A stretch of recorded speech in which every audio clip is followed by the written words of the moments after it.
5 o'clock in the afternoon.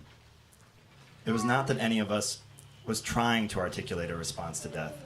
I don't know if there even was an us, since one or two of us were adults and the rest were children. But 5 o'clock in the afternoon had a certain significance to it that held everybody in it together. It was as though they had no qualms around each other by that time in the day. They had gone through another school day, and now it was distilled down to its purest form, a schoolyard and a small enough crowd to be able to see it for what it was.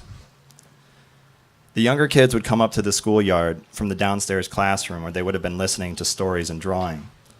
The older kids would come out to the yard from the rooms where they would have been doing their homework. Everybody felt at ease. If a girl of 7 got to a basketball that a boy of 10 had been hoping to play with, there was a fair chance that they would shoot baskets together, without much fuss, so casually that I'd almost be embarrassed to take note. And that was the best thing to do about the whole thing, act like it was normal. Act like it was normal to make a game of catch, of throwing a ball to somebody, without saying a word. They didn't need to know otherwise. It could be normal anyway. Not the catch, but the assumption. The assumption that what is in you is in me. It was easy to tell with catch. We tried to remember what else that applied to, without making a point of it. Symbolism? You had to let it happen. Metaphors, similes, personification. Let them come when they're good and ready. If life wasn't enough by itself, you had to somehow look more closely. I would be quietly swearing my allegiance to a naturalistic style of writing, because what else could you need more than people? It would be the old question of whether insight into children actually gave you insight into people. I'd asked myself the question so many times that I was happy to say, I don't know. I don't know if any of this will translate into a literature that will be discussed in refined literary circles. Children play. That's what they do. Sometimes they play at 5 o'clock in the afternoon. When I looked at them, though, I felt sorry for the people in the refined literary circles. You're going to have to trust me. You're going to have to trust me that there are stories here, and they reach the heights of human drama. The people in question did not put limits on their hearts. They might be bouncing a ball up and down and standing in one spot. Even then, I'm afraid, it is abundantly clear at 5 o'clock in the afternoon.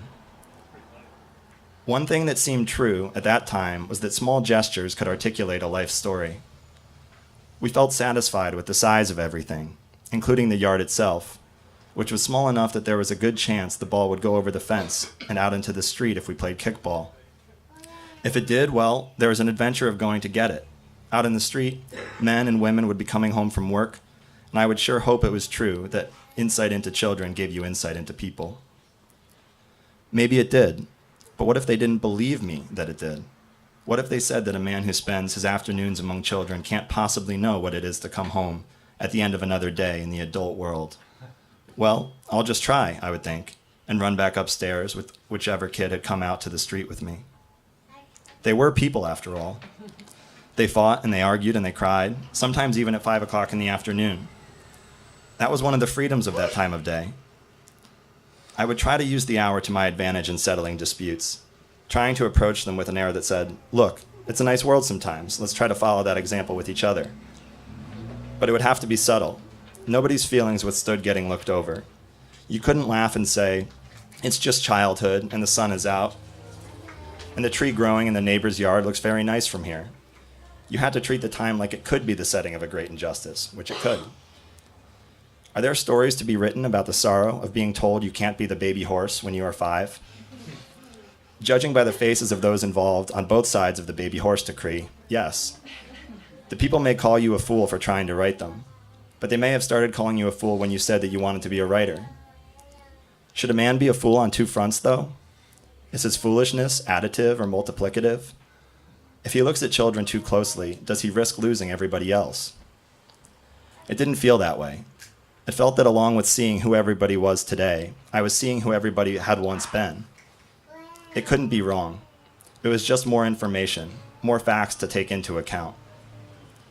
And this happiness of the late afternoon, don't doubt but it has sadness inside it, somewhere. Its sadness is there in the way that 5 o'clock in the schoolyard does feel like a collectively articulated response to death. Like its inhabitants are saying, okay, we know that this moment is temporary. We are not going to let that hold us back. We know that an act of kindness is fleeting. We know that our joy and our ease and our appreciation for the fog or the sun are fleeting. Who would we be if we let that hold us back? I would hear a voice in me say, you can't possibly take that notion and put it into a kind of modern American literature that will be published in national magazines. They don't want to hear it. Shut up, I would say. They don't know what they want to hear. How else can you explain the look in the eye of the mothers and fathers when they come to pick up their children from the schoolyard? Do they look like people who know what they want to hear? Nobody needs to know. Nobody needs to know that you are looking at them in order to learn how to write. Send your heart to the moon. Do not worry about the trip back. Send it every day, and you will be less and less worried about the trip back. There was no place that ever sent my heart to the moon as easily as the schoolyard at 5 o'clock in the afternoon. And the moon, the funny thing about the moon, was that it was only a couple of steps away just then. I knew I was supposed to be proud of Neil Armstrong and Buzz Aldrin and everyone else who had gone to the moon, but I couldn't help it. I felt more proud of the people who'd brought the moon to them. And that just happened to be the way I hoped I would always dream, a couple steps away, so that everything we were today would be included in the dream. It wouldn't have to escape or eliminate anything. Let your foolishness be additive and multiplicative, as long as your dreaming is the same. When a girl of 5 is crying because she cannot be the baby horse, it's neither too little nor too much. It is a time to walk over there and figure out the baby horse matter because someone is crying in the world. Don't have any doubt that a solution to the matter helps everything. You may not know any more about writing after the solution than you did before, but you may have moved with the rhythm you are after. Let it get into your body. Let it get in with the careless ease of 5 o'clock in the afternoon. It might just be the rhythm of life, the thing that keeps going after the last kid leaves, after you walk out the gate, after darkness falls on a schoolyard and a city, after the last good night in the world. Something keeps going. I would be sure of it in the schoolyard, and I would be swept away, unbeknownst to anyone in the yard or in the world, by the notion that even that was nothing to stop and notice.